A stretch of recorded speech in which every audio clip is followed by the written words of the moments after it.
Welcome to Two Girls, One Pod. You know, this is the episode where we have two women. Nelly. Yeah. You're such a dear friend of mine, and I don't see you nearly enough. You know, you're one of the people that I just wish lived around the corner. Me too. It reminds me, well, I think it's the modern condition, isn't it? I was saying this to a friend the other day where you like people that you just absolutely adore. It's like you see them 2 or 3 times a year. And the people that you really don't like very much, well, you just see them every day.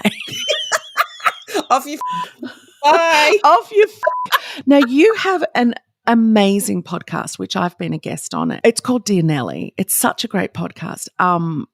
I came to your live show where you did an interview with Ruben K. Yes, for Ida Hobbit.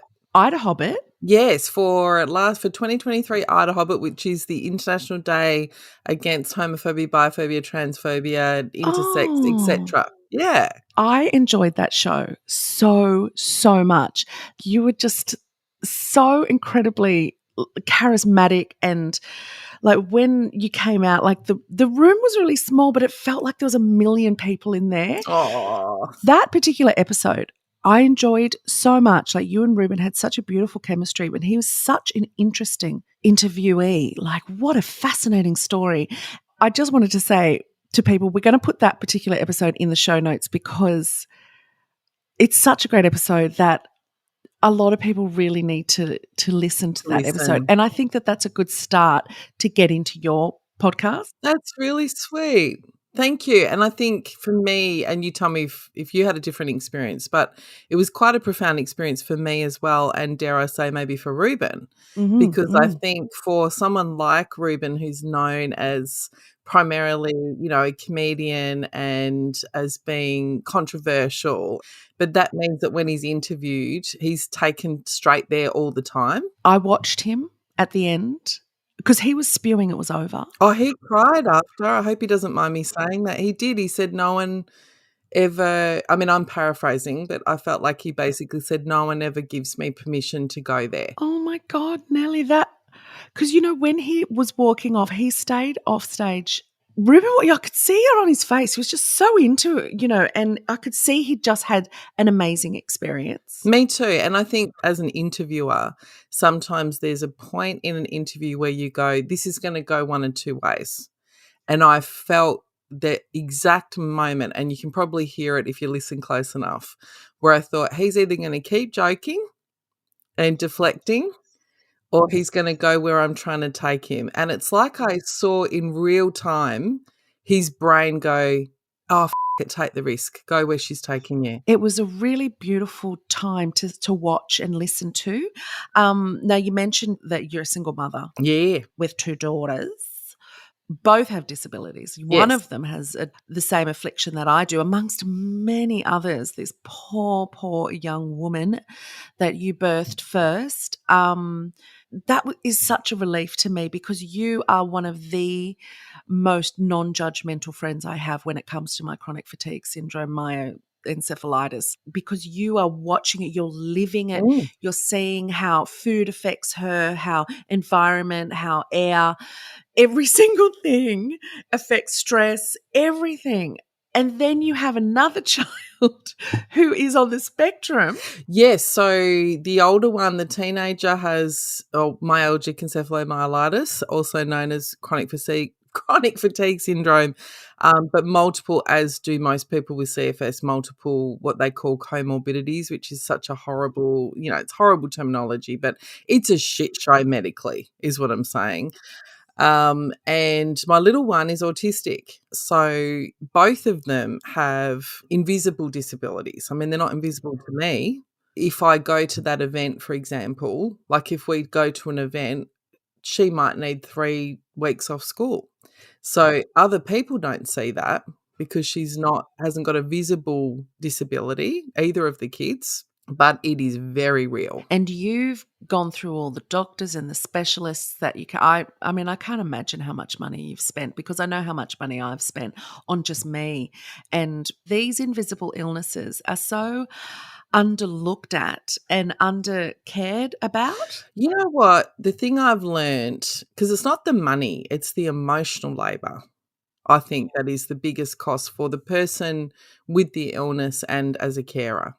It's the hope that'll kill you. And I remember you saying it to me and me saying to you that, and that helped me when I realized that. So having someone to talk about that hope, it sets you up. It really does. Yes. And sometimes things aren't going to get better. In fact, in this instance of the condition that you and my baby have, very unlikely to in this lifetime. And one of the things that I find fascinating about that, now that we're learning more about long COVID and people are actually paying attention to these kinds of things, my experience, and I know you've had this same experience, it's fascinating watching on a human nature level how difficult so many medical professionals find it to go, I don't know. Absolutely. And, even just a GP being able to say it is a diamond in the rough. There's something about, and I say this as someone who adores I've had the same GP for 25 years, right? So I'm genuinely not trying to shit can medical professionals. I'm talking about dealing with them, with my child in particular, but also as someone who's menopausal. There is something about a personality that wants to be a fixer, and surely that is someone who becomes a GP or a specialist. They want to help. The impulse is laudable. It's beautiful. What they can't deal with is, I don't know. Like, it would be such a profound relief with CFS, for example, and a range of other invisible conditions, if they went, I'm not sure. I believe you. This is real. That would be lovely. But I don't know actually how to fix this. I would rather them say, as we ended up getting to a specialist eventually, who pretty much said to my daughter, you have more symptoms than my cancer patients. But he also then said, I don't know how to cure this. I can help you manage it and we'll do it together, but I don't know how to cure this and nobody does. And that saved me a lot of money and a lot of emotional, because you feel as the mother, I should be able to fix this. Absolutely. And I think your daughter hearing it as well. Yeah, it was good for her.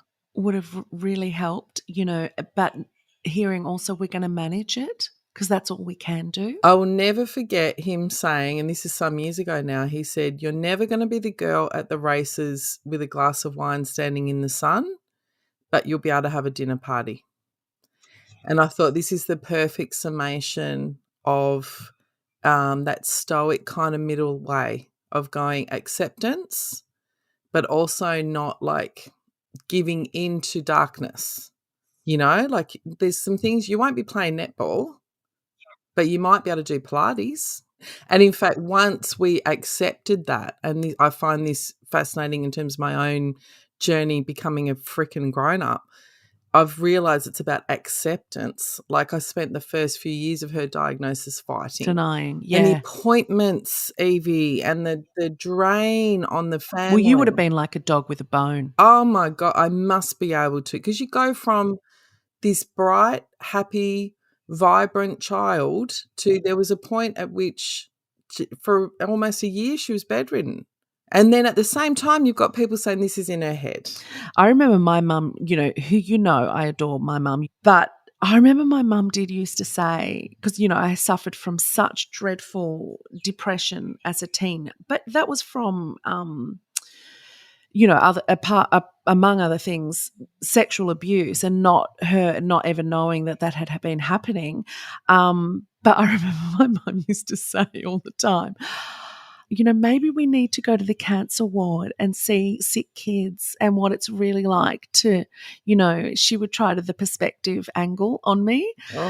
Oh God, the damage that people do by saying that to a child or to anyone. As my dearly departed beautiful friend Stella Young used to say, it's not the oppression Olympics. No. You can have chronic illness and be aware that you don't have cancer and still be upset that you have chronic illness, right? And I'm trying as a mummy to constantly tread this line of kind of going, all right, the stoic thing, right? We do acceptance, and then also go, actually, I also need to be able to sit with your big feelings because this is f***ing wrong. This is not fair to be 16, 17 years old and you can't go to a party. It's not fair. It feels horrible. Let's sit in that for a bit. Acknowledge that, yes. Acknowledge it. It's awful. Another thing you taught me by doing was the boundaries, saying, do you want to come for dinner? You have to be gone by 7. Oh my God, I am like infamous for this shit. When you said it to me, I was like, is she for real? In the most positive way. Yeah, great. I'm like, has she just given me an out for 7 p.m.? No one gives me an out. Yeah. Do you know and this won't surprise you having met her, but the person who taught me that's my autistic kid. She, like, you know, you've met one autistic person, you've met one autistic person. I get all that. They're not all the same. But there is a common thread through a lot of autistic people of being quite blunt. And some people don't like that. I adore it because then I don't have to overthink. Like, I'm an overthinker, so just tell me. So she does that, but also as to protect her nervous system, she needs to know what's happening. So if I say to her, Yvie's coming over, these are the 3 dogs she's bringing. She's bringing this type of soft drink and she will be here from 5 till 7. We're good. Oh, we need more autistic people in the world running the world. Right? And then this is the interesting thing about ableism. It actually works for everybody. It does. It does. Having that kind of model. Right now we all know if you then want to go do something after, you know you're done at 7. You know, my other friends who have more energy than both you and I combined, all right, off you go. You go out to a bar or to a movie or whatever. This is what I can offer. And I just haven't got the energy to not have those boundaries now. All right, I want to talk about your love life. Oh. You had you were never married, but you had a marriage. Yes. Of 2 people coming together and having a very long relationship and making children and a home and all of the, you know, nuclear things. And that broke down during COVID? Yes, COVID divorce, yes. Because for me, there was, and I think a lot of people who come out of a long-term relationship experience this, there was an immediate sense of relief. And that's not in a sense of even dissing my ex. It's just that the decision had been made. And, okay, now there'll be momentum, you know, rather than that feeling of being mired in something. Yeah, yeah. When the decision was made, it was made by only you? I mean, ostensibly, but there wasn't any resistance. And I think that's important for people listening, probably particularly for women listening, to understand there can be a great weight. We use all these words like broken family and you ended it or you instigate or you've broken something. And I mean, I resist the idea of broken family. We're a family across 2 houses. But also just because you're the one who said this isn't working doesn't mean you made it not work. And it's hard to be the one that called it. But it's often the woman who does in a heteronormative relationship. I see that a lot. Yeah, I do. I mean, obviously it's mixed, but yes, I do see that a lot. And there can be, and I'm generalizing, hashtag not all men, but there can be a certain level of passivity because there's a level at which everything's working for them. You know, like I used to do a joke when I first started in stand-up of like if women wrote sitcoms in America and rom-coms, it would be a woman saying to a man, things need to change, they need to change, it's not working, I'm, you know, stifled, I don't know what to do, all the rest of it, and then they break up. And he's like, I didn't see this coming. You know, that would be all of the sitcoms. You see him genuinely baffled of like, well, this came out of nowhere. And you're like, hang on. Yeah. I know your ex-wife. You were doing date nights and she was dragging you to therapy and she's trying to have conversations and she's making chores lists and she's done it. It didn't come out of nowhere, mate. Right? And one thing after you broke up, you had a great podcast with another friend. But I remember both of you talking. It was just, I have spoken to so many women since that have the exact same thing to say about the bins. Oh, the bins. All of you listening right now who are married to a man, men have hoodwinked you, and Nelly's going to tell you why, about the bins. I mean, the joke, it's a joke, but it's also so very, very real, of that idea of, you know, the man's contribution to the housework, in inverted commas, and running the household is to take the bins out once a week, which takes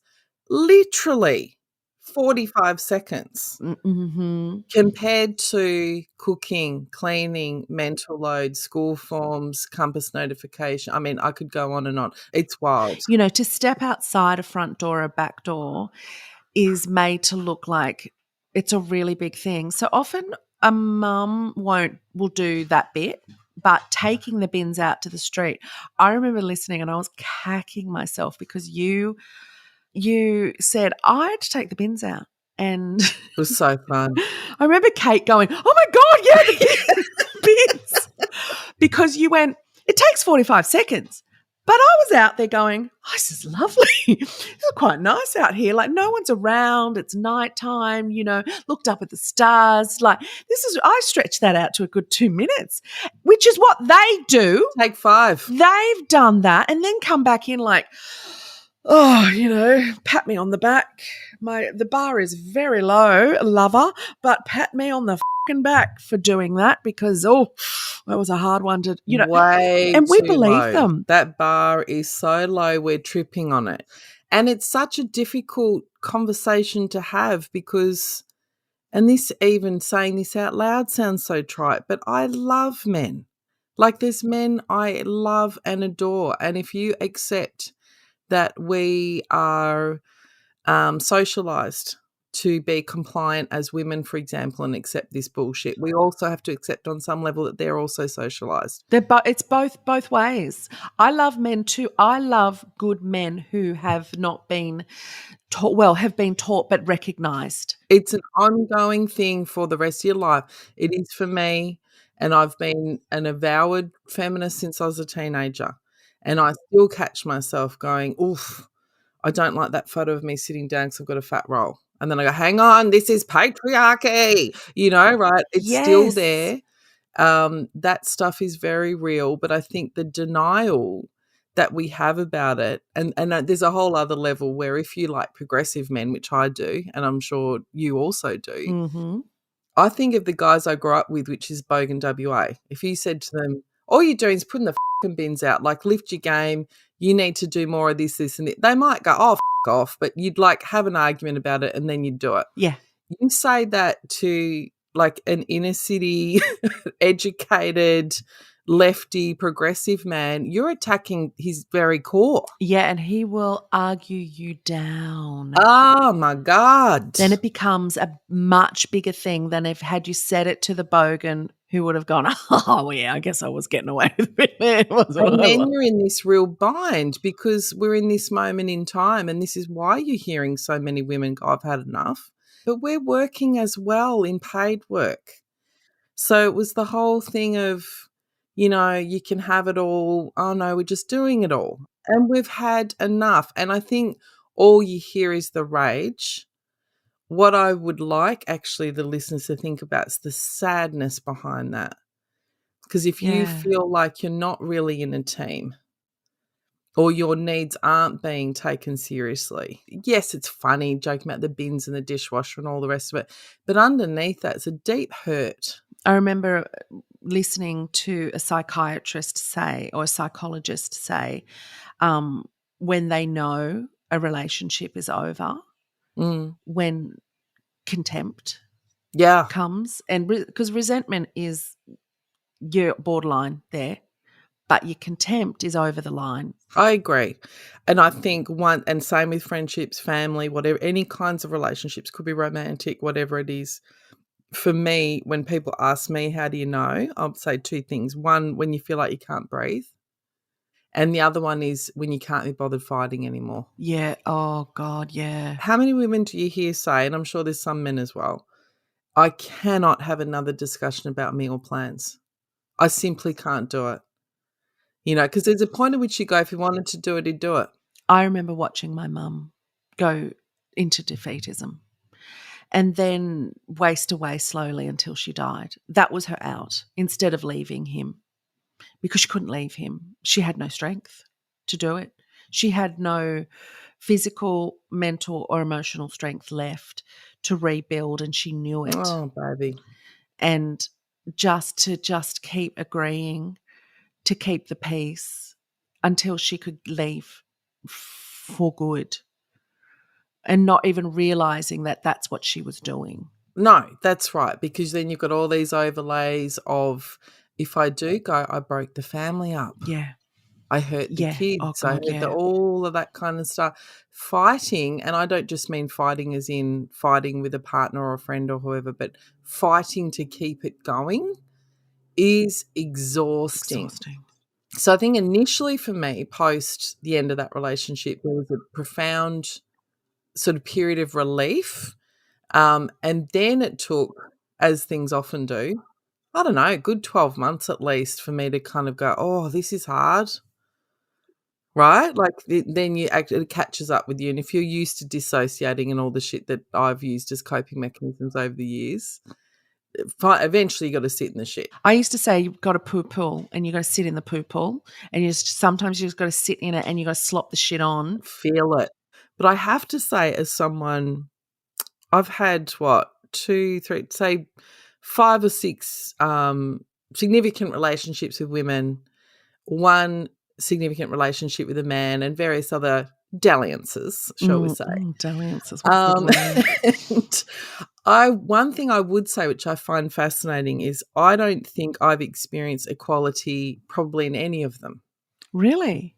Because I don't know that human beings, to varying degrees, and this is where it gets into nuance, because we get stuck in this idea of 50-50. Yeah. Like, I don't think that's human beings. No. I think it's perfectly fine to go, I prefer a cleaner house, for example, and I'm prepared to wear a bit more of that. If the bit more of that is 100% of that, or even 80% of that, we've got a problem. Exactly. But the idea that it has to be completely equal, I think also does us a bit of a disservice. Yeah, you're right. You're very right. I often talk to women, because, it's women who I talk to the most, who'll say, oh, he does heaps. And I'm like, what? And they're like, he loves to cook. I'm like, awesome. Who doesn't love to cook? And she's like, well, no, I don't. But I'm like, but is that a big, really big thing? And if it is, great. Is he cooking just dinner though? Or is he cooking making the lunches? Is he cooking, oats in the morning? Is he, because that is a good 20%. The best example, and you might have heard this on Single Life of Us, to me is the washing. The washing is not putting clothes in the washing machine and turning it on. No, that's easy. It is sorting the clothes. It is putting them in. It is washing them. It is getting them out before they go rancid. It is then hanging them out on the line. It is then pulling them back in. It's folding them up. It's putting them away.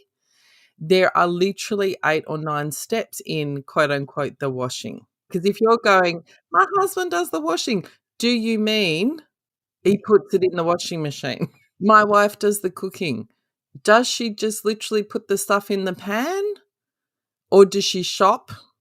Does she wash the dishes? Does she prep? Does she set the table? Does she, we don't like to look at this shit because it's a bit confronting. Yeah. Oh, God, yeah. So, okay, we're wrapping it up because we're running out of time. We've run out of time. I could talk to you forever. I could just, I love your brain. I love your mind. I just want to finish with this. You're in a relationship now. Oh, I am. And it's a good one. Do you know what? Like, how big of a thing this is to say, because you've got to be very careful if you're any kind of public profile, particularly when you're doing a relationships podcast. But I have to be honest, like, I'm turning 50 this year, and I think I may have found the best relationship I've ever been in. Oh, wow. Like, it's just, and maybe we need to have a separate conversation about this, but I've done so many things differently, Yvie. Like, I want people to listen to kind of go, if you have all the things we know so much about pop psychology, I have some PTSD, I have disordered attachment, all of the shit that is hard in life in the early years. One of the reasons you and I bonded is because we both understand that in each other.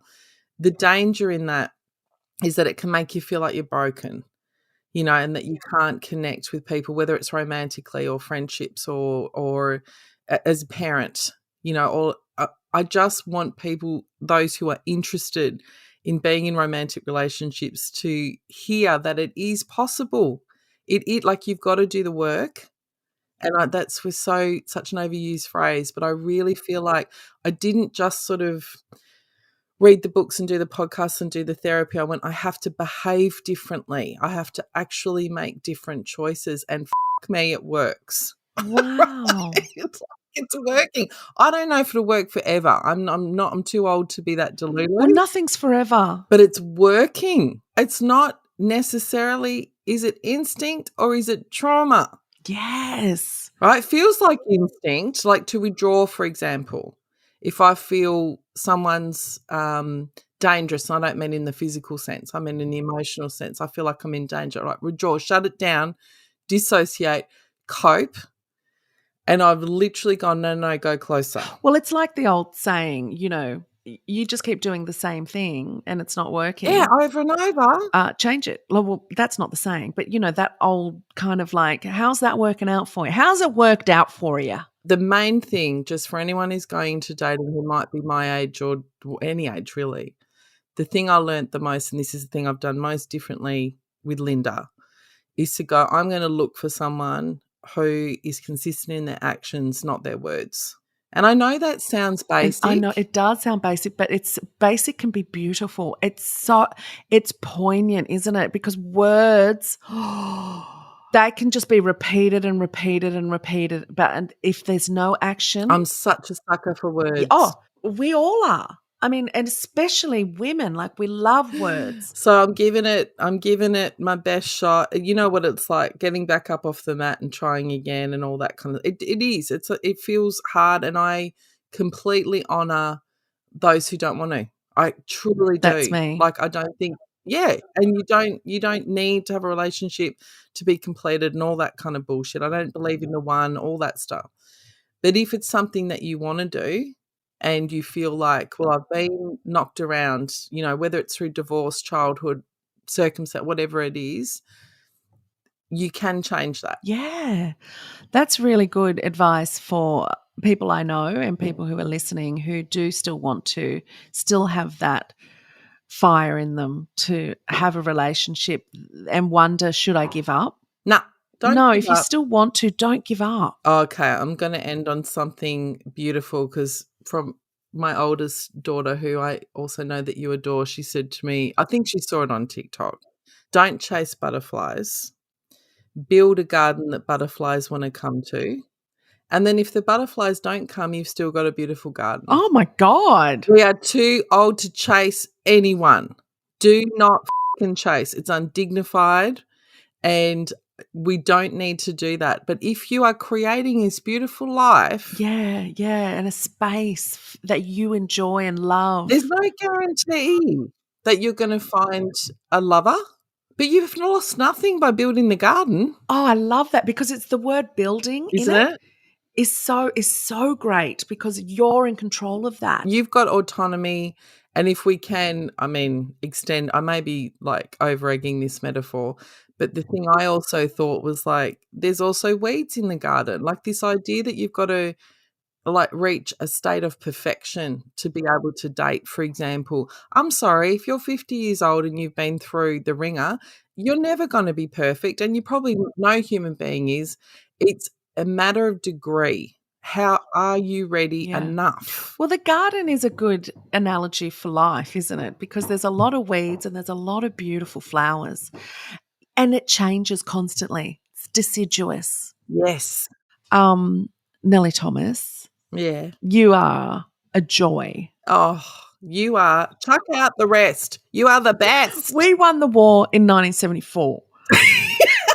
If I was in the room with you right now, I'd put my arm around you and we would just march forward with "We won the war, 1974." Punch, and I would give you a big hug. And that's one of the other things that I have also realised over time. You're exactly the same. Like I love that tactile thing because it's pre-verbal. Yes. right? It's a way of connecting. Of course, I don't randomly hug people who don't want to be hugged. I get all that stuff. But I mean, like holding hands and hugging and things like that, I think I'm so in my head, takes me out of that. And so if you were here, I'd be like boobing it up. Boobing it up, yeah, and you'd be holding my hand. I would. Thank you so much for your time, your insight, your empathy, your beautiful non-judgment, your TikTok things, your children, your life. I just adore you. I love you. And I love your tits.